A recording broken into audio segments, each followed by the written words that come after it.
기도합니다. 하나님 감사합니다. 우리 엑스셀틴을 사랑하시고 오늘 이 자리 하나님의 말씀으로 우리를 불러주심을 감사합니다.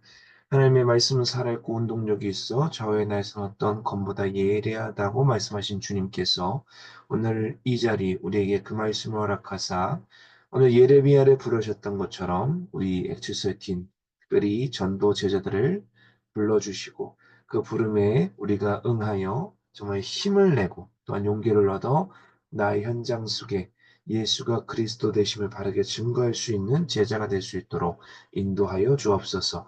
오늘 이 시간 말씀 속에서 역사하고 계신 선생님께서 임재하사 말씀을 나눌 때 깨닫게 하시고 이 말씀을 통하여 내 영혼이 거듭나며 살아날 수 있는 귀한 시간 될 수 있도록 인도하여 주옵소서. 이 모든 말씀 우리 주 예수 그리스도 이름으로 기도합니다. 아멘. 네, 반갑습니다. 하나님의 말씀 예레미야 1장입니다. 아마 당분간 예레미야를 중심으로 제자 말씀 나눔을 할 것 같습니다. 그래서 예레미야를 좀 정독한다는 생각을 가지시고 오늘서부터 예레미야 1장을 좀 심도 있게 보도록 하겠습니다. 자, 예레미야 1장 오늘 본문은 전체고요. 제가 한 단락만 읽도록 하겠습니다. 4절서부터 10절까지 봉독합니다. 여호와의 말씀이 내게 임하라 이르시되 내가 너를 모태에 짓기 전에 너를 알았고 내가 배에서 나오기 전에 너를 성별하였고 너를 여러 나라의 선지자로 세워놓으라 하시기로 내가 이르되 슬프도소이다 주여 여호와여 보소서 나는 아이라 말할 줄 알지 못하나이다 하니 여호와께서 내게 이르시되 너는 아이라 말하지 말고 내가 너를 누구에게 보내든지 너는 가며 내가 내게 무엇을 명령하는지 너는 말할지니라. 너는 그들 때문에 두려워하지 말라. 내가 너와 함께하여 너를 구원하리라. 나 여호와의 말이니라 하시고 여호와께서 그의 손을 내밀어 내 입에 대시며 여호와께서 내게 이르시되 보라 내가 내 말을 내 입에 두었노라. 보라, 내가 오늘 너를 여러 나라와 여러 왕국 위에 세워 내가 그것들을 뽑고 파괴하며 파멸하고 넘어뜨리고 건설하고 심게 하였느니라 하시니라. 아멘. 네, 오늘 말씀을 갖고 콜링, 전도자의 부르심에 대해서 같이 나눠보도록 하겠습니다. 보통 우리가 그 사명을 받기 위해서는 소명이 있어야 한다고 그러죠. 그러니까 부르심이 있어야 된다. 근데 천명이라고도 우리가 먼저 말합니다. 천명과 소명과 사명. 그 중에 이제 이 콜링, 소명은요. 부르심을 받았다. 그러니까 부르심에 대해서 굉장히 좀 중요하게 생각하는 파트입니다. 또 이 예레미야는 선지자이면서 동시에 한국교회에서 수많은 신앙인들이 가는 분들이 제일 좋아하는 구절이 있죠. 죄송합니다. 예레미야 33장 3절에 보면 너는 내게 부르짖으라. 자, 그 말씀을 굉장히 좋아하면서 심지어 많은 기도원뿐만 아니라 기도실에는 요 말씀이 붙어 있어요. 그만큼 이 예레미야 이 말씀이 유명하나 예레미야를 좀 심도 있게 볼 필요는 있겠다. 그래서 내가 1장서부터 이렇게 한 장 한 장 나가려고 합니다. 특별히 예레미야 시대와 더불어서 이 예레미야 때 유다의 많은 죄를 지적을 합니다. 그러면서 예레미야가 왜 하나님께 부르심을 받았는지에 대해서 1장서부터 친절하게 알려주고 있어요. 자, 그러면 다시 본문으로 돌아와서 자, 예레미야 1장을 보시면 베냐민 땅 아나돗의 제사장들 중 hil기야의 아들 예레미야의 말이다. 자, 예레미야는요, 베냐민 땅, 가장 어떻게 보면 이스라엘 열두 지파 중에 좀 작은, 지파의 땅, 그 출신이다라고 보시면 됩니다. 근데 이 지역 중 좀 특이한 지역이 어디냐면, 아나돗이라는 지명이자 출신이라고 밝히거든요. 근데 이 아나돗은, 예루살렘서부터 북동쪽으로 떨어진 지역입니다. 5km 정도 떨어진 지역이면서 동시에 예레미야의 고향이자 이곳의 특징이 뭐냐면 우리 열왕기상 2장에 보면 솔로몬 시대에 이제 솔로몬을 제거하고 왕이 되고자 했던 아도니아의 반란 사건이 나올 겁니다. 아마 그거와 관련된 곳이 이 아나도시입니다. 그러니까 그 지역 출신이다. 그러니까 어떻게 보면 되게 사회적으로 작고 소외되고 역적의 가문이라고 할 만큼 손가락질 받는 그곳에서 예레미야가 나왔다. 그러니까 다시 말하면 우리 전쟁 6.25 전쟁에 보면 미국인이었나 영국인이었나 그런 말 합니다. 쓰레기통에서 무슨 이 쓰레기장에서 장미꽃이 필 수 있겠느냐라고 이렇게 말했던 것이 있거든요. 그만큼 예레미야 출신이 그랬다라는 겁니다. 정말 좀 보잘것없었어요. 물론 제사장 가문이니까 레위 지파이긴 하나 정말 보잘것없는 그 땅에 있었던 그 제사장이었다. 한마디로 보면 우리로 표현하면 이런 표현을 써서 약간 죄송스럽긴 한다. 시골에 변변치 못하는 교회의 목회자였다. 이렇게 보시면 됩니다. 그러니까 대형 교회야 물론 그것도 주의 종이라서 중요하긴 하나 정말 육신의 눈으로만 봤을 때 대형 교회와 시골 교회 그 차이다 이렇게 보시면 될 것 같아요. 무튼 그러한 상태에서 예레미야를 부르신 거다라고 이해하면 됩니다. 그럼 첫 번째로 그 말씀이 임한 자다라고 그렇게 설명을 합니다. 자, 하나님의 부르심은 예레미야뿐만이 아니라 성경 곳곳에 나타납니다. 창세기는 노아를 부르셨고요. 또 가인과 아벨, 또 아브라함, 또 이런 사건들이 많이 나옵니다. 또 수많은 선지자들, 사사기나 열왕기상하나 역대상하나 수많은 선지자들, 사사들 부르셨어요. 근데 가장 대표적으로 부르신 것이 저는 어, 레위기 1장 1절에는 모세라고 저는 생각이 듭니다.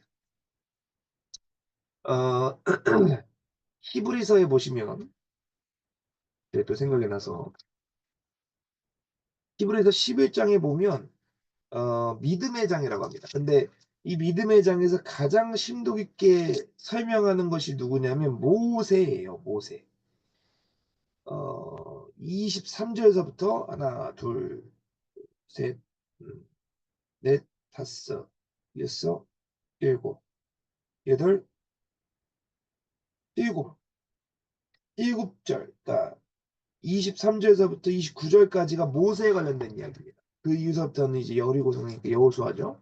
그만큼 모세를 좀 심도 있게 다뤘습니다. 성경에서도 모세가 좀 중요한 인물이죠. 변화산상에서도 모세가 나오죠.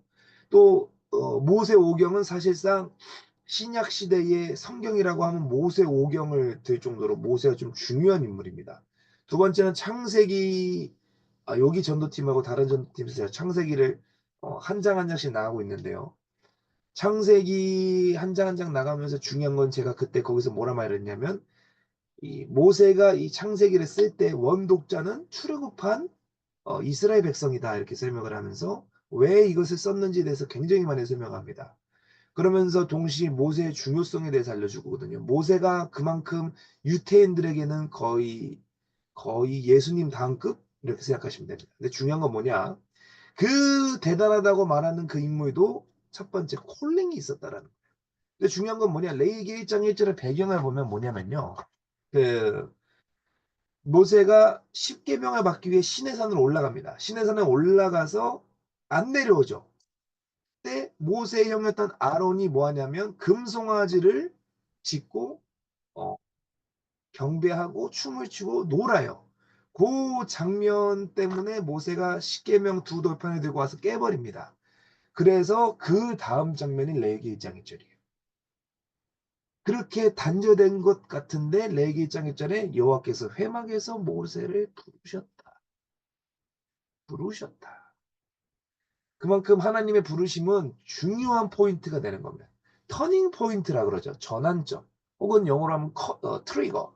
그러니까 트리거가 뭐냐면 총 쏠 때 방아쇠 있죠. 그거를 트리거랍니다.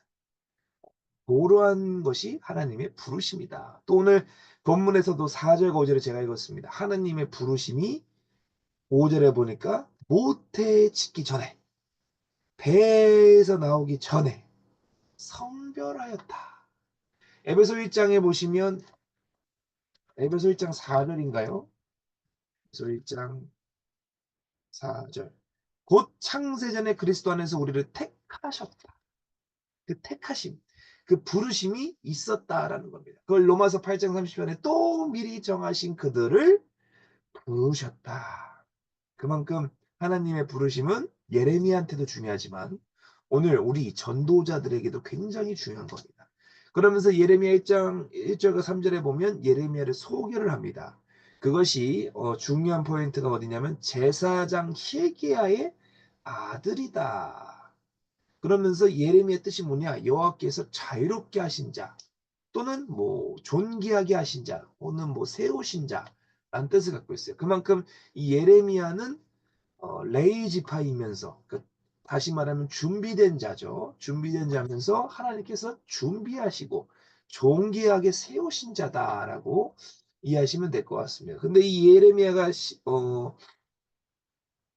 행동했던 때가 2절에 보니까 요시야가 다스린 지 13년이다. 그러니까 요시야 왕 13년부터 시드기야 왕까지, 그러니까 대략 한 43년, 44년, 43년 정도 사역을 했다고 합니다. 그러니까 어떻게 보면 좀 길게 사역을 한 거죠. 그때 이제 사역을 한 그 시기에 대해서 이제 말씀을 하고 있는 겁니다. 근데 6절에 보니까 예레미야가 말씀이 임했음에도 불구하고 연약했다. 아까 6절에 읽었죠. 슬포도소이다 주여 여호와의 보소서 나는 아이라. 그러니까 연약한 존재다. 아이는 부모의 돌봄이 필요합니다. 그만큼 나는 연약한 존재다. 왜냐? 아나도 출신이에요. 세상 사람들서부터도 손가락질을 받아. 레위 지파는 제사장 지파라서 어떻게 보면 그 보호를 받겠지만 동시에 뭐냐면 분깃이 없죠. 땅이 없어요. 그러니까 지속적으로 이스라엘 백성들을 11지파가 도와주지 않으면 살아갈 수가 없는 게 레위 지파입니다. 사실상. 그렇게 경제적으로도 어려운 그런 상태입니다. 나는 아이다. 이렇게 표현을 하는 거예요. 그러나 7절에 보니까 하나님께서 뭐라 그러시죠? 아이라 하지 말고 내가 너를 누구에게 보냈는지 너는 가라. 순종하라라는 겁니다. 또 내가 내게 무엇을 명령하는지 너는 말할지니라. 무슨 말씀을 하시든지 하라라는 겁니다. 그게 요한복음 2장이죠. 가나 온인 잔치 나왔던 얘기잖아요. 무슨 말씀을 하시든지 가라는 겁니다. 어느 곳에 보내든지 가라. 이게 말씀이 임한 자 예레미야에게 하시던 하나님의 말씀인 거예요. 그러니까 우리도 기도할 때 이런 그 체험이 있을 것 같습니다. 아, 감동이 왔어. 헌금이나 뭘 해야 돼. 헌신을 해야 돼. 하고 싶은데 여건이 안 되는 거예요. 근데 주님은 뭐라 말씀하십니까? 하라. 근데 또 조심스럽네. 또 시험 걸릴까 봐. 네, 아무튼 지혜롭게 잘 하시면 되겠습니다. 자, 다시 돌아와서 8절에 보니까 너는 그들 때문에 두려워하지 말라. 내가 너와 함께하여 너를 구원하리라. 나 여호와의 말씀이라 하시고. 성경에서 가장 많이 나온 단어 366번 366번이 나오는 명령어가 뭐냐면 두려워하지 말라. 두려워하지 말라. 그러니까 어딜 가든지 두려워하지 말라라는 거예요. 8절에 보니까. 근데 이 말씀이 누가 또 하셨냐? 너희를 보내니 양을 이리 가운데로 보냄과 같다. 그러므로 너희는 뱀처럼 지혜롭고 비둘기처럼 성결하라. 이렇게 말씀하시죠. 두려워하지 말란 얘기입니다. 어디를 가든지 내가 너와 함께한다. 마태복음 28장 20절에 나오죠. 세상 끝날까지 너와 함께하겠다. 두려워하지 말란 얘기입니다. 근데 6절에 보니까 아까 읽었지만 아니다. 우리의 심정입니다. 사실상. 야고보서인가요? 엘리야는 우리와 성정이 같다라고 표현을 하죠. 예레미야도 마찬가지입니다. 우리와 성정이 같아요. 엘리야도 그런데 예레미야도 오죽하겠습니까? 무슨 말 하고 싶은 거냐? 성경의 인물이 믿음이 대단하다고 보이지만 사실상 정말 한 절 한 절씩 읽어보잖아요. 그렇게 연약한 사람들이 없어요. 아브람만 봐도 보십시오. 믿음의 조상이라고 말하는 아브람, 100세의 그 아들을 낳았던 아브람, 이삭을 약속으로 준다 그랬거든요. 근데 아브람이 무슨 실수를 합니까? 하갈을 범하게 됩니다. 사라가 하갈을 집어넣죠. 그럼 이제 믿음, 말씀을 받았던 아브라함은 어떻게 말해야 돼요? 야, 하나님이 분명히 나에게 아들을 준다 그랬다. 너로 말미암아 아들을 준다는데 무슨 하갈을 드리냐? 근데 아브라함은 어떻게 합니까? 홀라당 넘어갑니다. 홀라당 넘어. 그게 아브라함이었어요. 믿음의 조상이라고 말하는 아브라함도 넘어간다. 근데 하물며 예레미야는 오죽할까? 자, 무슨 말이냐? 하물며 우리는 오죽할까요? 응답을 받았어. 심지어 주님이 나와 동행한다고 확답을 받았어. 체험도 했어. 그러나 넘어간다라는 겁니다. 그 이유가 어디 있어요? 현실의 벽에 부딪힌다는 거예요. 두려워하기 때문에. 더 정확히 말하면 믿지 않기 때문에 그렇다라는 거예요. 그 증거가 어디 나와 있냐? 요한복음 17장에 보시면 요한복음 17장 9절. 죄에 대하여 함은 그들이 나를 믿지 아니함이 때문이다. 왜 말씀이 있는데 넘어갑니까? 간단합니다. 못 믿기 때문에 넘어가는 거예요. 안 믿는 거와 못 믿는 거 둘 다 있는 겁니다. 창세기 3장 문제가 왜 터졌나요? 왜 하와가 뱀에 넘어가서 선악을 알게 하는 나무 열매를 먹었나요? 간단합니다. 믿지 못했기 때문에 그런 거예요. 하나님 없어도 잘 된다. 하나님 없이도 잘 될 수 있다. 아, 하나님과 같이 되고 싶다. 그 불신앙 교만 밑에는 기본적으로 믿지 못하는 그 불신이 깔려 있는 겁니다. 그렇기 때문에 두려워하는 거예요. 히브리서인가요? 한평생 죽음의 노예가 되어 살아가는 그 자들. 죽음은 눈에 보이거든요. 누구나 죽는다는 걸 믿거든요. 그러니까 거기에 겁을 질려버린 거예요. 근데 주님은 뭐라 말씀하십니까? 나를 믿는 자는 산다 그랬어요. 안 믿어요. 산다는데도 안 믿어요. 왜냐? 죽음이 눈앞에 있거든. 간단한 겁니다.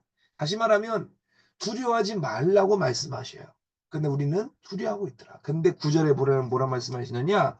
여호와께서 그의 손을 내밀어 내 입에 대시며 여호와께서 내게 이르시되 보라 내가 내 말을 내 입에 두었다. 다시 말하면 말씀을 내 입에 두었다. 말씀이 내 입에 운행되게 하고 있다라는 거예요. 다시 말하면 말씀이 임한 자에게 가장 큰 특징이 뭐냐? 말씀이 운행되고 있다.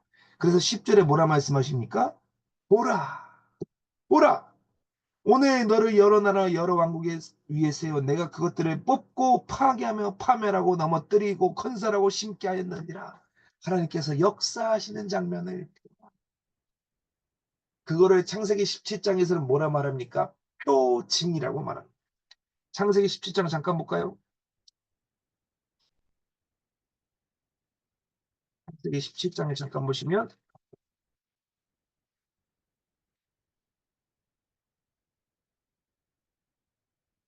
11절에 너희는 표피를 배워라 이것이 나와 너희 사이의 언약의 표징이다. 표징. 영어로 하면 사인. 보인다. 보라. 본다라는 겁니다.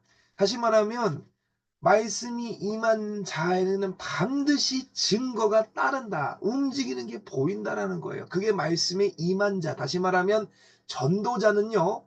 전도 현장에 가면 말씀이 움직이는 게 보여야 된다라는 겁니다. 그 사람이 왜 고통을 받고 있는지, 왜 정신의 문제에 휘달리고 있는지, 왜 생활이 어려운지, 왜 육신의 문제가 오는지, 가정의 문제가 오는지 보인다라는 겁니다. 그게 말씀이 임한 자다. 두 번째, 말씀이 임한 자에게 반드시 보여줍니다. 그게 다음 절에 보면 11절에서부터 12절과 13절과 14절에 이렇게 나옵니다.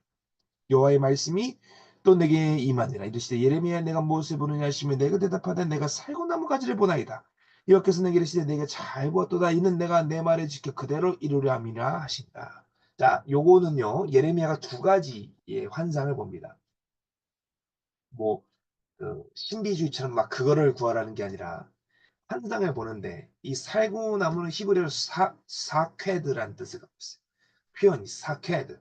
근데 지키다, 그러니까 쉴드와 더불어서 이제 그 방패라는 뜻을 갖고 있는데 사카드라는 히브리어를 갖고 있습니다. 다시 말하면 이게 약간 언어 유희 같은 거예요. 그 무슨 말이냐?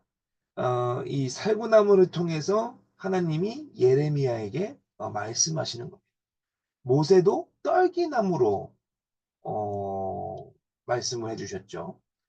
근데 중요한 건 뭐냐면 그 10절에 보니까 보라 그랬단 말이죠. 그러면서 11절에 바로 이 살구나무 얘기를 꺼내옵니다. 자, 이거는 이제 그 우리가 영어로 표현하면 이제 워드 플레이, 다시 말하면 언어 유희 같은 어 얘기지만 더 정확히 말하면 우리에게 쉽게 설명해 주는 겁니다. 예레미야에게 쉽게 설명해 주는 것이 바로 이 살구나무까지. 그러니까 살구나무와 이 지키다는 전혀 관계가 없고 발음만 비슷한 단어예요. 근데 예레미야를 통해서 그것을 무엇을 말씀하시느냐? 보고 있다라는 걸 계속 말씀하시는 거예요. 너가 살구나무를 보지 않느냐? 내가 반드시 유다를 심판하지만 그 유다를 어떻게 보면 심판과 더불어서 회복하겠다는 언약의 표징인 겁니다. 두 번째, 끓는 가마 보세요. 13절에 보니까 여호와의 말씀이 다시 내게 임하니라 이르시되 내가 무엇을 무는 대표에 끓는 가마를 보나이다. 그 윗면이 북면서부터 기울어졌나이다니 여호와께서 내게 이르시되 재앙이 북방에서 일어나 이 땅의 모든 주민들에게 부어지리라. 심판은 북쪽서부터 온다. 다시 말하면 바벨론이 북이스라엘에서부터 치고 내려온다라는 얘기입니다. 다시 말하면 이 예레미야에게 보여주신 이 두 가지의 환상을 통해 말씀이 임하는 동시에 보여주시는 그 장면이 이루어질 것을 알려준다는 겁니다. 근데 여기 포인트가 있어요. 무슨 말이냐? 11절과 13절에 나오는 단어가 있어요. 보느냐? 무엇을 보느냐? 물어보신다는. 성경에서요, 하나님께서 인간들에게 질문하시는 케이스가 거의 없습니다. 대화는 많은데 질문하시는 게 거의 없어요. 심지어 아브라함도 불렀단 말이에요. 근데 물어보시지는 않았어요. 잘. 솔로몬에게는 역대 1장 7절에 무엇이 필요하냐 물어보셨죠. 근데 예레미야도 마찬가지로 물어보십니다. 무엇을 보느냐. 제가 여기서 중요한 포인트를 알려드릴게요. 이게 기도의 표상입니다. 무슨 말이냐면 기도원을 가거나 혹시 모르겠어요. 여기 모여 계신 분들이 기도할 때 독백처럼 말하지 않나요? 무슨 말이냐? 혼자 그냥 내가 하고 싶은 말만 하는 거야. 하나님께 눈 감고든 눈 뜨거든 그냥 하고 싶은 말만 하는 거야. 그게 야곱의 기도였어요. 야곱이 그 에서를 만나 가기 전에 이제 기도를 하죠. 급하니까 판에 불 떨어졌으니까. 근데 분이엘에서 이제 싸움을 하기 전에 막 혼자 독백처럼 기도를 합니다. 하나님 말씀에 뭐 내 조부 아버지에게 약속한 그 가나안 땅 얘기하면서 베델 얘기도 합니다. 근데 중요한 건 뭐냐? 그 구절 속에서 하나님이 대답하신 게 한 구절도 없어요. 근데 그 다음 달에 보니까 분유의 사건이 발생해요. 무슨 말이냐면 내가 하는 기도가 있고 듣는 기도가 있고 대화하는 기도가 있어요. 기도가 여러 가지가 있겠지만 크게 그렇게 볼 수 있습니다. 근데 사실상 듣는 기도도 대화하는 기도라고 볼 수 있어요. 사실상 두 가지입니다. 내가 하는 기도냐 하나님과 대화하는 기도. 하는 기도는 기똥차게 잘해요. 막 기도문도 써봐. 전능하신 아버지 하나님, 만유의 주며 그리스도이신 아버지 하나님 막 엄청 얘기를 합니다. 근데 진짜 중요한 거 한마디를 못 듣고 하나님과 대화를 안 해요. 무슨 말이냐면 내가 좋아하는 예를 들어서 여자가 있어. 나만 말하고 있는 거야. 그 여자는 그냥 철벽을 치고 있는 거야. 혹은 내가 좋아하는 남자가 있어. 내가 여자라고 치면 철벽을 치고 있는 거야. 그 사람. 그렇게 기도하고 있지 않는가. 점검해 봐야 될 필요가 있다라는 거. 근데 오늘 예레미야는 아니었어. 11절에 보니까 무엇을 보느냐 하심이 내가 대답하되 살구나무 가지를 보내이다. 12절에 바로 여호와께서 내게 이르시되 배아가 되죠. 티키타카 배아가 됩니다. 근데 오늘날 우리는 어떤가요? 조심스럽게 물어봅니다. 하는 기도냐? 대화하는 기도. 예레미야는 대화하는 기도였어요. 그게 말씀이 이만지하게 보여주시는 하나님의 증거인 겁니다. 자, 세 번째로 넘어와서 자, 그러면 이제 하나님의 심판을 우리는 전해야 됩니다. 예레미야가 전했듯이 우리도 전해야 돼요. 예레미야 52장까지 있죠. 근데 이 예레미야에 크게 보면 유다가 멸망하는 이유를 12가지를 댑니다. 이제 쭉쭉쭉 되면서. 그래서 심판을 받는 이유를 말하는데 가장 크게 심판을 받는 이유가 뭐냐? 16절에 이렇게 무리가 나를 버리고 다른 신들에게 분향했다. 출애굽기 20장 4절과 6절을 범한 거죠. 자기 손을 맞는 것들을 전하였으니 내가 나의 심판을 그들에게 선고하여 그들의 모든 죄악을 징계하리라. 하나님을 버리고 다른 신들을 쫓아왔다. 심지어 지들이 만든 손으로 지들이 전을 한다. 그 동남아를 가면요. 제가 올해도 아마 갈 것 같은데 작년에 이제 베트남을 갔다 왔는데요. 동남아. 야, 그 이제 하노이에서 하롱베이로 넘어가는 그 사이 국도를 탑니다.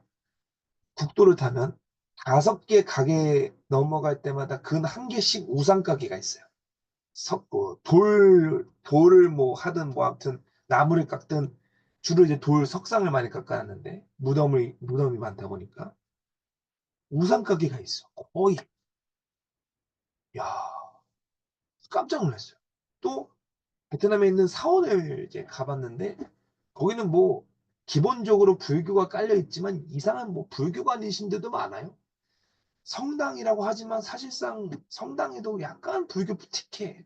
근데 중요한 건 뭐냐면 그 사람들은 그게 신인 줄 알고 정말 미친 듯이 생활합니다. 심지어 베트남 집에 가면 가정집에 가잖아요. 한편에 신당이 있어 일본인처럼. 그러니까 조상신을 모셔요. 딱 사진 영정 사진 딱 갖다 놓고 막 향을 피워놔. 그게 엄청 많습니다. 그렇게 살아가는 사람들이 많더라. 근데 중요한 건 뭐예요? 출애굽기 20장 4절과 5절에 뭐라 말씀하십니까? 너를 위하여 새긴 우상을 만들지 말라라고 말합니다.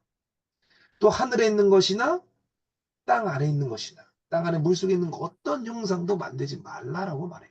이게 더 중요한 거 에베소서 2장 2절에 보니까 그때 너는 그 가운데가 이 세상 풍조를 따랐다. 공중 권세 잡은 자를 따랐으니 지금 불순종의 아들 가운데 역사는 영을.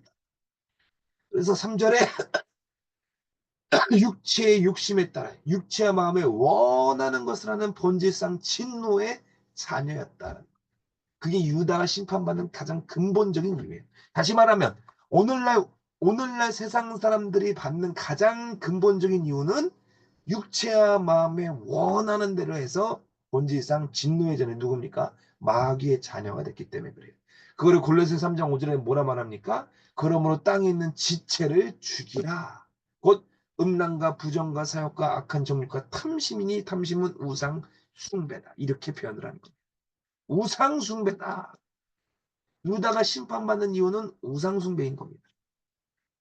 근데 중요한 건 뭐냐? 이러한 유다 지파들 혹은 우상 숭배 혹은 그거에 갇혀 있는 세상 사람들, 지금의 세상 사람들은 뭐라 말하냐? 에베소 2장 12절에 이렇게 표현을 해요. 그때의 너희는 그리스도 밖에 있어. 일단 그리스도 밖에 있는 거죠. 이스라엘 나라 밖의 사람이 다시 말하면 종교인도 아닐 수도 있다라는 거예요. 약속이 언약들에 대한 외인이다. 그러니까 다시 말하면 그리스도 밖에 있었기 때문에 하나님 나라의 언약의 외인, 바깥에 있는 사람이다. 중요한 건 뭐냐? 세상에서 소망도 없고 하나님도 없다는 자다라는 거. 그러니까 전도가 하면 많이 느끼죠. 야, 하나님이 어디 있어? 하나님 데리고 오라 그래.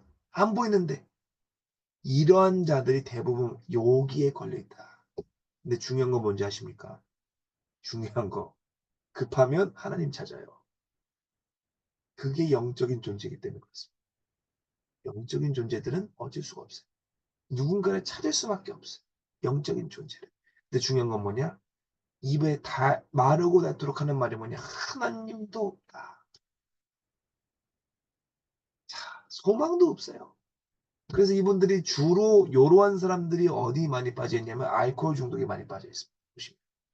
전도 나가면 되게 알코올 중독 사람들이 요런 상태들이 되게 많더라고요. 꼭 맞는 건 모르겠어요. 제가 경험해 본 전도 현장은 그랬습니다. 얘기를 해보면 이런 사람들이 많아요. 소망이 없는 사람, 꿈과 희망이 없는 사람, 대부분 하나님도 없다는 자들. 근데 중요한 건 뭐냐? 요런 자들이 돌이키면 진짜 무섭습니다. 하나님을 제대로 믿기 때문에. 왜냐? 소망을 발견했기 때문에 그런 거죠. 그런 의미에서 예레미야처럼 우리도 이런 자들에게 가야 됩니다. 그리스도 밖에 있는 자들. 더 정확히 설명했죠? 약속의 언약들에 대한 외인, 그 자들에게 가야 되는 겁니다. 구약은 도가 안 왔죠. 그러니까 그리스도가 안 왔죠. 그래서 전도가 없어요. 택한 민족이 맞아. 신약은 도가 왔죠. 그래서 이방인들에게 갈 수가 있는 겁니다. 도를 전하러, 전도하러 가는 겁니다. 근데 중요한 건 뭐냐? 그리스도 밖에 있는 자들에게 가야 되는데, 문제는 가야 될 그 사람들도 우상숭배에 걸려있는 자들이 많다라는 거예요. 그게 골로새 3장 5절에서 설명하는 거예요. 내 지체를 안 죽인 자들, 음부사 정탐이 살아있어요. 이렇게 말하는 저도 자유롭지가 못합니다. 왜냐? 육체를 갖고 있기 때문에 그래요. 그러나 우리는 늘 그리스도 안에서 죽어야 됩니다. 그게 갈라디아서 2장 20절이에요. 십자가에 못 박혀. 날마다 죽어야 되는 게 사도 바울이면 우리는 초초마다 죽어야 됩니다. 그런 마음으로 가야 돼요. 자, 마지막 말씀을 마무리하면서요. 그러므로 우리를 부르신 하나님은 우리에게 말씀하십니다. 17절입니다. 그러므로 너는 허리를 동이고 일어나 내가 내게 명령한 바를 다 그들에게 말하라. 그들 때문에 두려워하지 말라. 내가 그들 앞에서 두려움을 당하지 않게 하리라. 또 말씀하셨죠. 두려워하지 말라. 허리를 동이고 일어나 명령을 말하라. 허리를 동이라는 얘기는요. 정신을 차리라는 얘기입니다. 자, 무슨 말이냐? 전쟁터에 나갈 때 이제 여기 남자분들은 아시겠지만 군대에서 중요한 전투용품 중 하나가 그 허리띠입니다. 전투 요띠. 그게 중요해요. 탄피도 이렇게 넣을 수도 있고 수통도 달고 막 대검도 달고 그런 띠 있죠. 그게 중요한 띠입니다. 그게 생각보다 굉장히 중요한 전투용품 중 하나예요. 지금 무슨 말이냐? 준비되어 있는 상태로 가란 얘기입니다. 언제 어디서 이게 터질지 몰라요. 그래서 허리를 동이고 일어나라는 예배소서 6장 14절에는 진리의 허리띠에 대해서 설명하고 있어요. 그런즉 서서 진리로 너희 허리띠를 매라. 그리고 후반절에 보면 의의 호신경 가슴팍에 붙이는 거거든요. 그러니까 진리의 허리띠는 말씀으로 준비하라는 얘기입니다. 어디서 누구를 만날 수 있는지는, 그러니까 누구를 만날지는 아무도 몰라요. 물론 예정된 약속도 있겠지만 언제 어디서 누구를 어떻게 만날지는 몰라요. 그 말은 뭐냐면 늘 준비하고 있어야 돼요. 내가 만약에 만날 때 무엇을 말할까? 혹은 전도하러 갔을 때 이 사람이 예수님은 어떤 분이세요? 이렇게 대답할 것을 늘 준비하고 가야 됩니다. 늘 준비해야 돼. 그래서 허리를 동이고 일어나 명령을 말하라. 또 두 번째 보니까 그들 때문에 두려워하지 말라라 그랬어요. 마태복음 10장 19절과 20절에도 이렇게 설명합니다. 너희를 넘겨줄 때 어떻게 또는 무엇을 말할까 염려하지 말라. 그때 너에게 할 말을 주시니 말하는 이는 너희가 아니라 너희 속에 말씀하시는 이 곧 너희 아버지 성령이시다. 성령께서 무엇을 말하게 하시는지 깨닫게 하신다. 그러므로 두려워하지 말라는 거예요. 근데 구약에서는 개별적으로 오시는 또 그 보혜사의 그 언약은 특정한 사람들에게만 임했습니다. 그게 예레미야였던 거예요. 그렇기 때문에 두려워하지 말라라는 겁니다. 그 킹 제임스 버전 성경에 보시면 요한일서 5장 7절에 보면 증언하시는 이가 셋이다라고 나와요. 근데 요한일서 5장 7절에 보면 그렇게 끝나지만 킹 제임스 버전에는 더 확실하게 말합니다. 삼위일체가 나와요. 삼위일체. 다시 말하면 성령께서 알게 하시지만 삼위일체 하나님, 하나님께서 결국 역사하신다는 얘기예요. 어, 그러니까 그들 때문에 두려워하지 말라. 무엇을 말할지 염려하지 말라. 더 정확하게 말씀하십니다. 오늘 18절입니다. 보라, 내가 오늘 너를 그 온 땅과 유대 왕들과 그 지도자들과 그 제사장들과 그 땅 백성 앞에 경고한 성읍 쇠 기둥 노성벽이 되게 하였다. 견고한 성읍 쇠 기둥 녹성벽이 되게 하였다. 우리를 지키시고 보호하신다. 그거를 시편 18편 2절 시편 기자는 이렇게 말합니다. 여호와는 나의 반석이시오 나의 요새시오 나를 건지시는 이시오 나의 하나님이시오 내가 그 안에 피할 나의 바위시오 나의 방패시오 나의 구원의 뿌리시오 나의 산성이시다. 그것이 하나님이다. 중요한 건 뭐냐? 그 하나님이 나와 함께하고 계신다. 그렇기 때문에 18절에 나왔죠. 오라, 오라. 하나님이 살아 역사하고 계심을 보라. 마지막 절입니다. 19절. 그들이 너를 치나 너를 이기지 못하리. 이는 내가 너와 함께하여 너를 구원할 것임이라 여호와의 말이니라. 내가 너와 함께하여 너를 구원할 것이다. 근데 중요한 건 뭐예요? 그들이 우리를 이기지 못한다. 요한일서 3장 8절이죠. 주님께서 왜 오셨어요? 마귀의 일을 멸하러 오시기 때문에 오신 겁니다. 다시 말하면 우리를 지키시고 우리를 마귀로부터 지지 않도록 우리가 이기도록 함께 하신다는 거예요. 시편 2편 7절에도 이렇게 설명을 하죠. 내가 여호와의 명령을 전하러 여호와께서 내게 이르시되 너는 내 아니라 오늘 내가 너를 낳았도라 내게 구하라 내가 이방 나라에 내 유업을 주리니 내 소유가 땅까지 이루리라 내가 철장으로 그들을 깨뜨리며 질그릇같이 부수리라 하시니 질그릇같이 부서진다. 그렇기 때문에 우리에게 말씀하신 거죠. 두려워하지. 한국교회에 제가 그 가장 최근에 본 통계에 있는데 왜 전도를 안 할까? 그러니까 전도와 선교의 실태 조사를 봤는데 가장 큰 이유가 그러니까 용기가 나지 않아서 전도를 못 한다는 거예요. 전도할 용기. 과연 용기가 없어서일까요? 조심스럽게 물어보. 조심스럽게. 전도에 우리가 접근을 잘못하는 것이 아닐까요? 저도 얼마 전에 이제 말씀을 듣고 깨달은 게 있어요. 전도는 설득하는 게 아니라 전하는 거다. 너 예수님 믿어볼래? 이렇게 하면 좋아. 이렇게 하면 좋아. 이렇게 하면 행복해져. 설득하는 게 아니라 전도는 전하는 거다. 생명이 되신 예수 그리스도를 전하는 게 전도다. 듣든 안 듣든 그들이 물어보든 안 물어보든 우리는 전해야 됩니다. 그들을 설득하는 게 아니라 우리는 전해야 됩니다. 이것이 예레미야에서 말한 소명이지 않을까. 부르심. 오늘날 우리 엑스세틴을 부르십니다. 여러분들은 그 부르심에 과연 대답을 하고 있다. 혹은 말씀을 나누고 있는 저에게도 물어봅니다. 나는 과연 이 부르심에 대답을 하고 있는가? 어느 목사님이 그런 말씀하시더라고요. 하나님은 늘 부르신대요. 근데 우리는 못 듣고 있대요.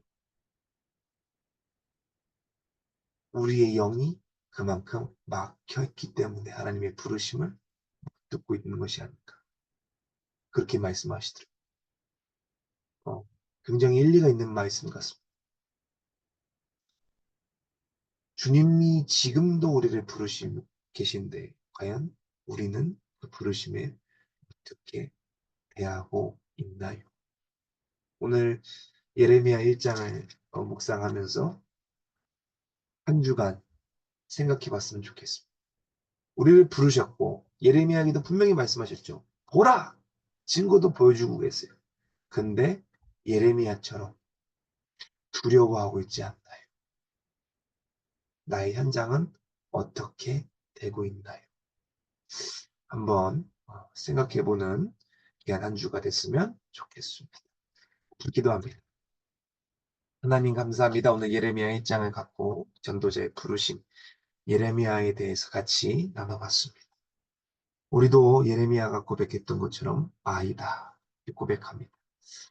정말 우리 연약합니다. 그러나 주님은 예레미야에게 말씀하셨듯이 오늘날 우리에게 말씀하십니다. 두려워하지 마라. 전도의 현장 속에 누굴 만나든 무엇을 하든 어떤 일이 있든 간에 정말 그리스도 예수의 말씀으로 중심을 잡게 하사 두려워하지 않게 하시고 믿음의 담대함으로 그 현장을 살려낼 수 있도록 인도하여 주옵소서. 날씨가 춥습니다. 추운 날이기 동안에도 건강 잃어버리지 않도록 인도하시고 이 새해 2025년도를 시작하는 데 있어 정말 두려워하지 않고 담대함으로 전도의 현장으로 나아갈 수 있도록 인도하여 주옵소서. 이 모든 말씀 우리 주 예수 그리스도 이름으로 기도합니다. 아멘.